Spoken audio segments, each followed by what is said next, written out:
الشیطان الرجیم بسم اللہ الرحمن الرحیم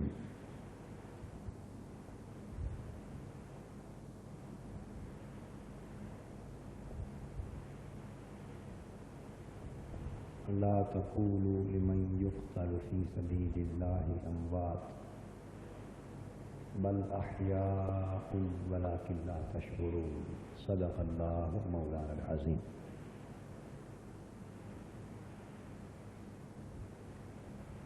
محترم مشائخ علماء کرام، معزز خواتین و حضرات اور عزیزان گرامی قدر، اللہ رب العزت کا شکر ہے جس نے اپنے بے پایہ فضل و کرم اور احسان و انعام سے ہمیں نوازا ہے۔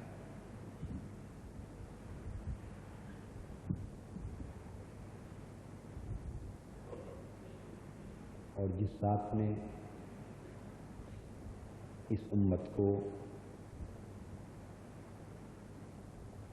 اپنی اس قدر نعمتوں سے بہرور فرمایا کہ جو اتنی بہتات اور کثرت کے ساتھ کسی پہلی امت کو نصیب نہ ہوئی،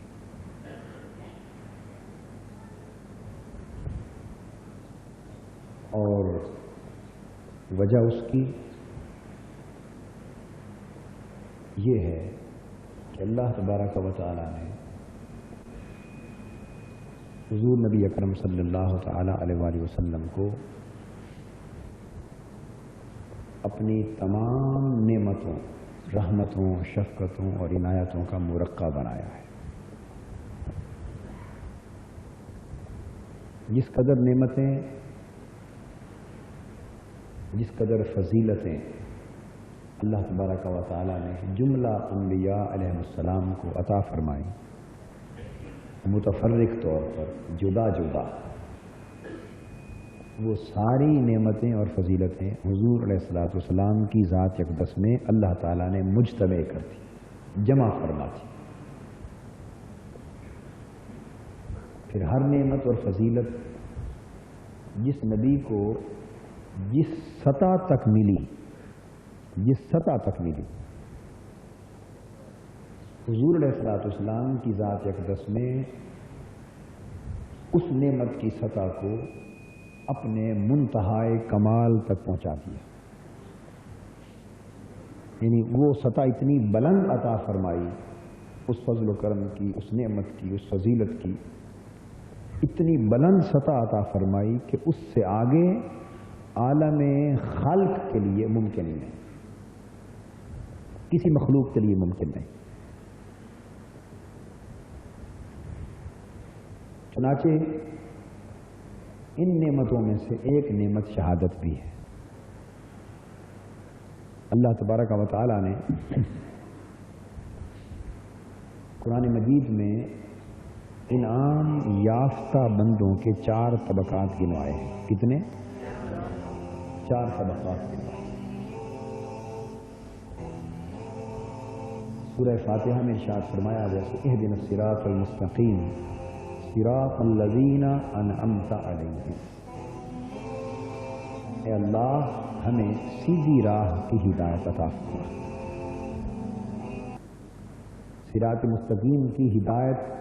اللہ کی بارگاہ سے طلب کرنے کی تلقین فرمائی۔ اب جب یہ سوال کرنے کا حکم فرمایا کہ تم اللہ سے صراط مستقیم مانگو، ہدایت طلب کرو، تو اس سوال کے مفہوم کو اور اس کے جواب کو، اس ہدایت کے مضمون کو اور صراط مستقیم کے معنی کو مشخص کرنے کے لیے، معین کرنے کے لیے اللہ تبارک و تعالی نے آگے جواباً فرمایا صراط الذین انعمت علیہم، اے اللہ ہمیں سیدھی راہ کی ہدایت دے۔ سوال پیدا ہوتا ہے کہ سیدھی راہ کی جو ہدایت تم مانگ رہے ہو، کیا تمہیں معلوم ہے کہ کون سی راہ سیدھی راہ ہے؟ کیا سیدھی راہ کا مفہوم تمہارے ذہن میں معین ہے؟ کیا وہ مشخص ہے؟ اس کی پہچان، شناخت، آئیڈینٹیفیکیشن ہونی چاہیے کہ جس سیدھی راہ کی ہدایت ہم طلب کر رہے ہیں وہ سیدھی راہ یہ ہے، ذہن میں مفہوم واضح ہونا چاہیے۔ اللہ تبارک و تعالیٰ نے اس مفہوم کی وضاحت کے لیے ارشاد فرمایا کہ سیدھی راہ ان لوگوں کی راہ ہے، ان لوگوں کی راہ ہے جن پر تو نے انعام فرمایا۔ اللہ تبارک و تعالیٰ چاہتے تو یہاں یہ فرما سکتے تھے کہ اللہ نے سیدھی راہ کی ہدایت دے، اور سیدھی راہ تیرے قرآن کی راہ ہے، تیری کتاب کی راہ ہے، تیرے نبی کی سنت کی راہ ہے، اس وحی کی راہ ہے جو تو نے آسمان سے نازل فرمائی ہے۔ یہ مضمون اس طرح بھی بیان ہو سکتا تھا، اور اس میں کوئی شک نہیں کہ اصل ہدایت تو کتاب و سنت کی ہدایت ہے، اصل ہدایت تو قرآن و حدیث کی ہے، اللہ کی وحی کی ہے، اللہ کے رسول کی سنت اور سیرت کی ہے۔ سرچشمہ تو ہدایت کا یہی ہے، مگر اگر فقط یہ بات کہی جائے تو اگر فقط یہ کہا جائے کہ اللہ کی کتاب اور اللہ کا قرآن اور اللہ کی وحی سیدھی راہ ہے، فقط یہ کہا جائے، مجرد اتنی بات کہی جائے، تو یہ ایک مجرد آئیڈیا ہے، ایک ایبسٹریکٹ آئیڈیا ہے، محض ایک آئیڈیا ہے، اس کی پرسونیفیکیشن نہیں ہے، یعنی مشخص نہیں ہے۔ مشخص ہوتا ہے کوئی آئیڈیا جب شخصی صورت میں کوئی نمونہ سامنے پیش کیا جائے۔ محض قول، محض تصور، محض نظریہ، اس سے انسانیت ہدایت حاصل نہیں کر سکتی جب تک وہ نظریہ کسی انسانی روپ میں ظاہر نہ ہو، وہ تصور کسی انسانی شخصی نمونے کے طور پر آنکھوں کے سامنے نہ ہو، وہ نظریہ، وہ تصور کسی باضابطہ فزیکل اور کنسیویبل، جو آنکھوں سے دیکھا جا سکے، محسوس کیا جا سکے، جانا جا سکے، پرکھا جا سکے، کسی ایسے نمونے کے طور پر جب تک وہ نظریہ، وہ تصور، وہ چیز سامنے نہ ہو تو اس سے ہدایت حاصل نہیں ہو سکتی، وہ مجرد آئیڈیا رہتا ہے۔ اگر محض اللہ کی وحی سے اور کلام الہی سے مخلوق کو ہدایت دینے کا مقصد پورا ہونا ہوتا تو اللہ تبارک و تعالی زمین پر انبیاء علیہ السلام کو مبعوث نہ فرماتے، بلکہ اللہ اس پر قادر تھا کہ وہ اپنی ہدایت، اپنی رہنمائی، اپنی وحی، اپنا کلام ہر شخص تک براہ راست پہنچا دیتا۔ صبح مولانا عبد الماجد دریا آبادی ایک عالم ہو گزرے ہیں، انہوں نے ایک بڑی پیاری بات کی ہے یہاں مثال دیتے ہوئے۔ وہ کہتے ہیں کہ اللہ تعالیٰ اس بات پر قادر ہے کہ صبح ہر شخص اٹھتا تو اللہ تعالیٰ کا کلام، اس کی ہدایت، اس کا پیغام ہر شخص کو کاغذوں کی صورت میں اس کے سرانے پڑا ہوا مل جاتا۔ کیا یہ بات اللہ کی قدرت سے باہر ہے؟ بولیے۔ تو ہر شخص کو اپنا پیغام ہدایت دیتا اور کہتا بھی یہ میرا پیغام، یہ میرا حکم ہے، اس پر چلو۔ مگر اللہ تبارک و تعالیٰ نے ایسا نہیں کیا۔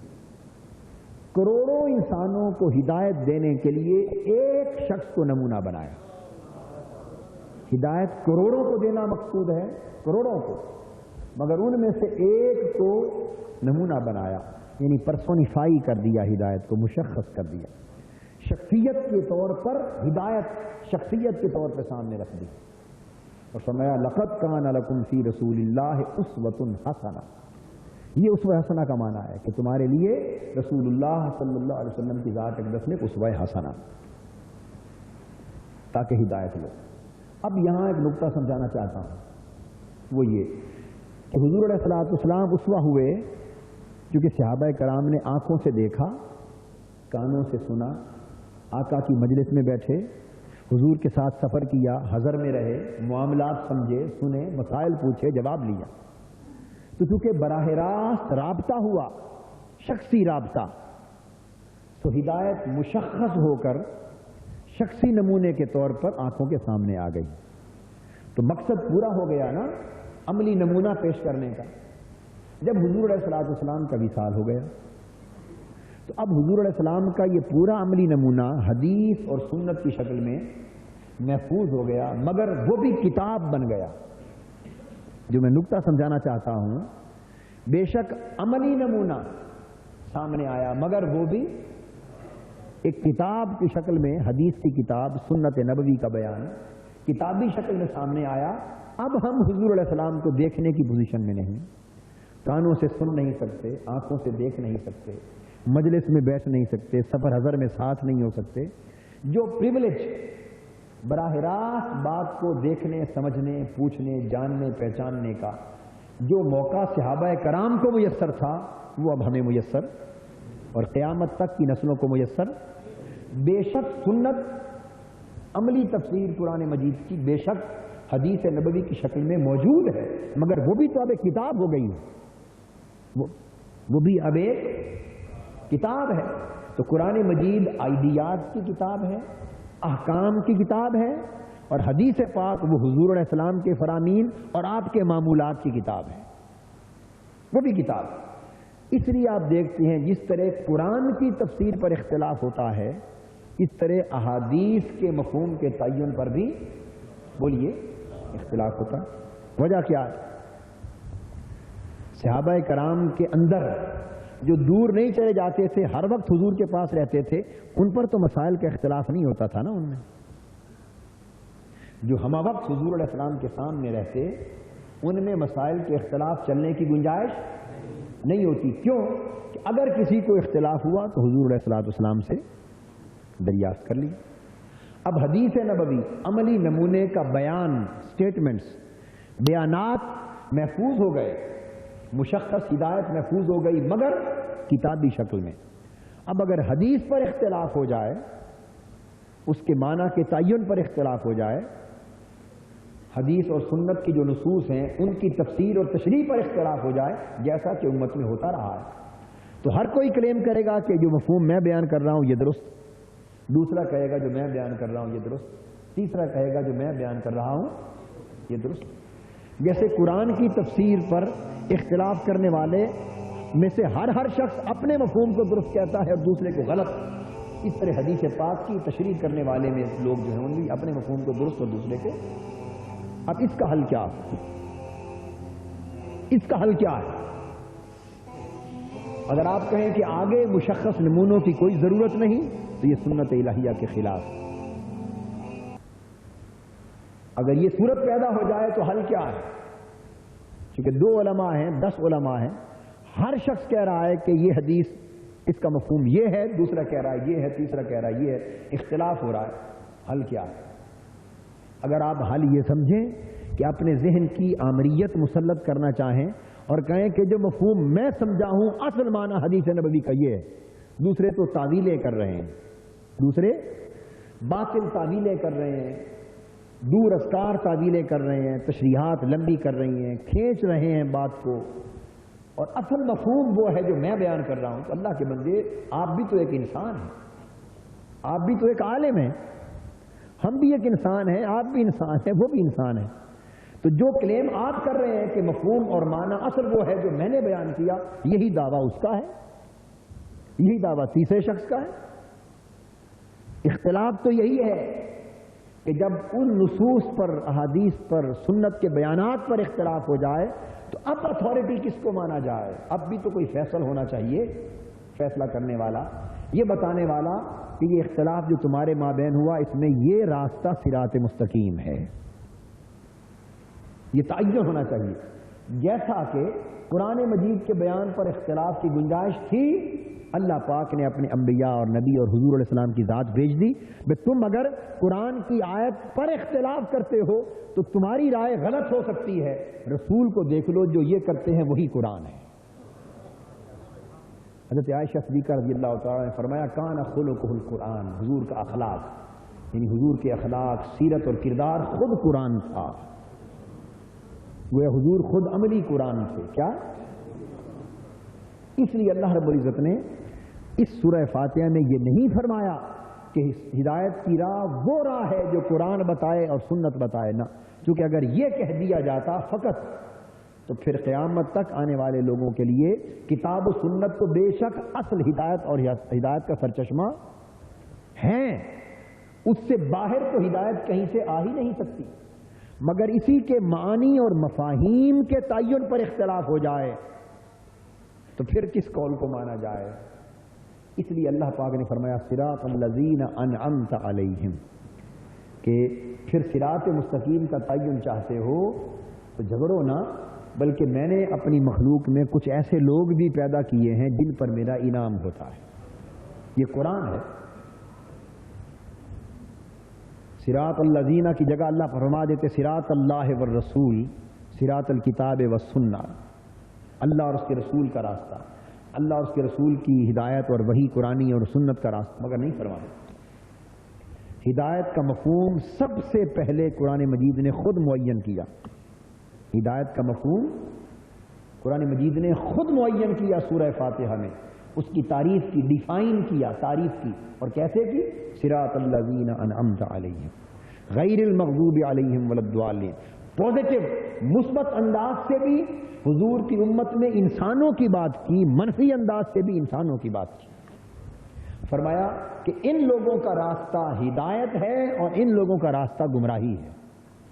گویا ہدایت کو بھی انسانوں کے حوالے سے متعین کیا اور حضور علیہ السلام کے بعد امت میں سے، اور گمراہی کو بھی انسانوں کے حوالے سے متعین کیا اور امت میں سے، کہ جن پر میرا غضب ہوا جو بھٹک گئے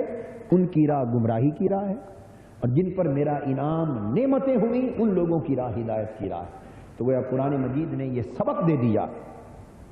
کہ اگر تم ہدایت تلاش کرنا چاہتے ہو تو ہدایت تمہارے عقل کے فیصلے سے تمہیں نہیں ملے گی، کہ تمہاری عقل کیا کہتی ہے، تمہارا فہم کیا کہتا ہے، تمہارا ادراک کیا کہتا ہے، کہ اگر قرآن و سنت کا ایک مفہوم متعین کر کے تم اپنے ذہن میں بیٹھ جاؤ اور کہو کہ یہی ہدایت قرآنی اور ہدایت نبی ہے، باقی سب غلط ہے، تو یہ ذہنی آمریت ہے، اس سے فیصلہ نہیں ہو سکتا، کیونکہ یہ تو ہر شخص دعویٰ کر سکتا ہے اور ہر گمراہ بھی یہی دعویٰ کرتا ہے۔ یہ تو وہ چیز ہے کہ جس پر فیصلے کا انحصار ہو ہی نہیں سکتا۔ تو آؤ ہم نے ایک راستہ دے دیا ہے کہ جہاں ہم نے کروڑوں انسان پیدا کیے ہیں، وہاں جس طرح سب سے پہلا سرچشمہ ہدایت ہم نبی بھیجتے ہیں جو براہ راست میری ہدایت کو وصول کرتا ہے اور اپنے عملی نمونے کے طور پر وہ میری مخلوق کے سامنے پیش کرتا ہے، اسی طرح ہم نے رسول کے فیض سے اس کی امت میں بھی ہر دور میں نمونے قائم کیے ہیں، ہر دور میں نمونے قائم کیے ہیں جن پر مسلسل میری نعمتوں کا سلسلہ قائم رہتا ہے، جن پر میری نعمتوں کا نزول ہوتا رہتا ہے، میرا انعام ہوتا رہتا ہے، جن کا تعلق قلبی میرے رسول سے ہوتا ہے، جن کا تعلق میری ذات کے ساتھ ہوتا ہے، اور میرے انعامات اور میری نوازشات بارش کی طرح ان کے قلب و باطن میں گرتی رہتی ہیں۔ تو یہ وہ لوگ ہوتے ہیں کہ جن کا ظاہر و باطن ہدایت یافتہ ہوتا ہے، یہ انعام یافتہ بندے ہیں۔ تو اگر جاننا چاہو کہیں اختلاف ہو جائے کہ اصل بات جو اللہ نے کہی اور اصل بات جو اللہ کے رسول نے کہی وہ کون سی ہے، اس کا تعین کرنا چاہو تو پھر فیصلہ اپنی عقل سے نہ کرو، بلکہ دیکھو کہ میرے انعام یافتہ بندے کس راہ پر چلے، جس راہ پر وہ چلتے ہوئے نظر آئے اسے تھام لو، وہی راہ میرے رسول کی ہوگی، وہی راہ میری ہوگی۔ صراط الذین انعمت علیہم، یہاں قرآن مجید نے فرما دیا جن پر تیرا انعام ہوا ان کی راہ سیدھی راہ ہے۔ اب سوال پیدا ہوتا تھا کہ باری تعالیٰ تیرے انعام یافتہ بندے کون ہیں؟ یہ تو ایک اصطلاح ہو گئی نا، جن پر انعام ہوا وہ کہے گا میں انعام یافتہ ہوں، وہ کہے گا نہیں وہ غلط کہہ رہا ہے، انعام یافتہ تو میں ہوں، تیسرا کہے گا مجھ پر انعام ہوا ہے۔ اب اس کا تعین کیسے ہو؟ ہر کوئی انعام یافتہ بنا پھرتا ہے۔ اللہ پاک نے اس کا بھی جواب دے دیا، فرمایا من یطع اللہ والرسول، جو اللہ اور اللہ کے رسول کی اطاعت کرے گا اس کو ہم فاولئک مع الذین انعم اللہ علیہم، اسے ہم سنگت، معیت اور رفاقت آخرت میں عطا کر دیں گے ان لوگوں کی جن پر میرا انعام ہوا، جو میرے انعام یافتہ بندے ہیں ان کی سنگت عطا کر دیں گے۔ اور انعام یافتہ بندے کون ہیں؟ اولئک مع الذین انعم اللہ علیہم من النبیین والصدیقین والشہداء والصالحین۔ فرمایا چار طبقے ہیں، گن لو جو میرے انعام یافتہ ہے۔ سب سے پہلا طبقہ انبیاء کا، سب سے پہلا طبقہ انبیاء کا، دوسرا طبقہ صدیقین کا، اہل صدق و صفا، اہل صدق و صفا۔ تیسرا طبقہ شہداء کا، اور چوتھا طبقہ صالحین، صلحاء، اولیاء کا۔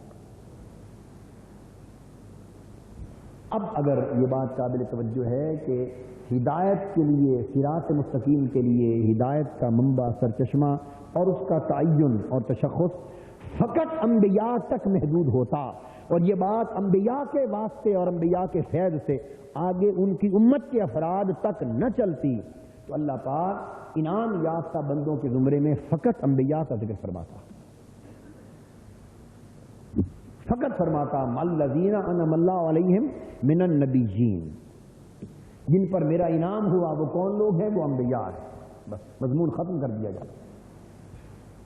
مگر بات وہی جو میں نے قائم کی کہ جب نبی کا ظاہری زندگی کا زمانہ ختم ہو جائے اور بالمشافہ آپ ان کو دیکھ نہ سکیں، سن نہ سکیں، مجلس میں بیٹھ کے پوچھ نہ سکیں، پھر وہی ضرورت پیش آئے کہ اب اس رسول کے نمونے کو جاننے کے لیے بھی تو کوئی نمونہ ہو، تو فرمایا کہ پھر جس طرح اللہ نے اپنی ہدایت کا آئینہ دار رسول کو بنایا، رسول کی ہدایت کا آئینہ دار صدیقین کو بنایا، ان کو شہداء کو بنایا، پھر ان کے صلحاء کو بنایا، تو اللہ تعالیٰ نے قیامت تک سلسلہ ہدایت کو جاری رکھنے کے لیے اپنی مخلوق میں انعام یافتہ بندوں کے 4 طبقات گنوا دیے۔ تو جو شخص یہ سمجھے کہ اب فقط اللہ اور اللہ کے رسول کی بات قرآن اور حدیث کی کریں گے، اس سے آگے کسی کی بات نہیں مانیں گے، اہل صدق و صفا کی، اولیاء کی، شہداء کی، ائمہ کی، بزرگان کی، اسلاف کی، ان کی بات نہیں مانیں گے، وہ براہ راست قرآن کے حکم کے خلاف بغاوت کا مرتکب ہو رہا ہے، حکم قرآن کے خلاف، کیونکہ قرآن مجید نے نبیین کے بعد بھی 3 طبقات گنوائے، الصدیقین والشہداء والصالحین، صالحین، صلحاء کو بھی اللہ نے انعام یافتہ بندہ قرار دیا، اور انعام یافتہ بندوں کا مفہوم کیا کہ ان کی راہ ہدایت کی راہ ہے، تو صلحاء کی راہ پر چلو تب بھی ہدایت، شہداء کی راہ پر چلو تب بھی ہدایت، صدیقین کی راہ پر چلو تب بھی ہدایت، نبیین کی راہ پر چلو تب بھی ہدایت۔ کیوں کہ ان میں سے کسی کی راہ جدا نہیں ہے، یہ ساری راہیں راہ نبوت میں سے پھوٹتی ہیں، ساری راہیں راہ نبوت سے پھوٹتی ہیں، اور سب نے ہدایت نبوت ہی کے چراغ سے روشنی لی ہے۔ صدیقین بھی وہیں سے ہدایت لے رہے ہیں، روشنی لے رہے ہیں، شہداء بھی وہیں سے چراغ جلا رہے ہیں، صلحاء اولیاء بھی اپنی چراغ کی روشنی وہیں سے لے رہے ہیں، سرچشمہ وہی اللہ اور اللہ کا رسول ہیں، مگر چراغ سے چراغ جلتے جا رہے ہیں تاکہ قیامت تک مشخص نمونے، فزیکل پیٹرنز آف بیہیویئر، مشخص نمونے، محسوس پیکران ہدایت قیامت تک انسانی آنکھوں کے سامنے چلتے رہیں، محسوس پیکران ہدایت چلتے رہیں۔ تو یہ جو 4 طبقات گنوائے، ان میں سے ایک طبقہ انعام یافتگان کا فرمایا شہداء۔ یہ گفتگو پہلے تو آ گئی، مضمون کو ایک سمجھانے کے لیے انعام یافتہ بندوں کے طبقات کا میں نے ذکر کیا اور کہا کہ اللہ پاک نے شہداء کو انعام یافتہ طبقوں میں سے ایک طبقہ گنا، جس کا مطلب یہ ہوا کہ شہادت کو ایک نعمت گنا، شہادت کو ایک نعمت گنا، بہت بڑی نعمت گنا۔ اب شہادتیں 2 قسموں کی ہیں، ایک شہادت مانوی ہے، ایک شہادت حسی، شہادت مانوی، ایک شہادت حسی، اور دونوں اس میں لفظ جو الشہداء ہے اس میں دونوں شامل ہیں، اس میں بولیے جو معنن شہید ہیں وہ بھی ہیں اور دوسرے بھی، اور جو تلوار یا گولی سے اللہ کی راہ میں قتل کر دیے گئے وہ بھی شہید ہیں، اور جنہوں نے خود کو، یہ بات اب قابل توجہ ہے، کشتگان خنجر تسلیم را ہر زماں از غیب جانے دی طرف، جنہوں نے تلوار سے اپنی جان دے دی اللہ کی راہ میں وہ تو شہید ہیں ہی، مگر جو کشتہ عشق الہی ہو گئے، جنہوں نے تلوار عشق میں خود کو ذبح کر لیا، جن کی گردن پر کافر کی تلوار نہ چلی، جن کے سینے پر کافر دشمن باطل کی گولی نہ لگی، جو تلوار عشق کے شہید ہو گئے، جو عشق الہی